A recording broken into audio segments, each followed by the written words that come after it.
the little girl discovered in astonishment that the furnishings in her adoptive mother's house added up to less than $100. She couldn't help but worry about her own future treatment. At that moment, a man arrived carrying a blue and white porcelain bowl. He claimed it was from 300 years ago, and that he was willing to sell it to the mother and daughter for $80,000. Unbeknownst to him, the little girl saw immediately that the bowl was only worth $8. Just as she was about to send the man away, she discovered that the paper wrapping the bowl was the real antique. She immediately offered $100,000 to buy it. The adoptive mother tried to stop her, but the man had already left with the money.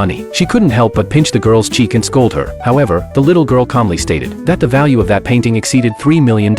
Hearing this, the adoptive mother still didn't quite believe it, so she went to an antique shop to verify its authenticity. Unexpectedly, at that moment, a passing rich second-generation heir declared the bowl was fake. A scheming woman also mocked her, saying she was trying to deceive people with a broken bowl. Having said that, she smashed the bowl forcefully onto the ground. But the woman, the adoptive mother, stated calmly that what they wanted to sell was this $3 million ferocious tiger painting. Upon hearing this, the crowd instantly broke into mocking smiles. The scheming woman proclaimed that only a blind person would buy their painting. But no sooner had she finished speaking than a passing president stated he wanted to buy the painting, only because he recognized at a glance that she was the woman he'd had a one-night encounter with years ago. He joked to the woman that if the painting didn't fetch $3 million at the auction the next day, he would come looking for them. But to his surprise, that painting sold for the staggering price of $6 million.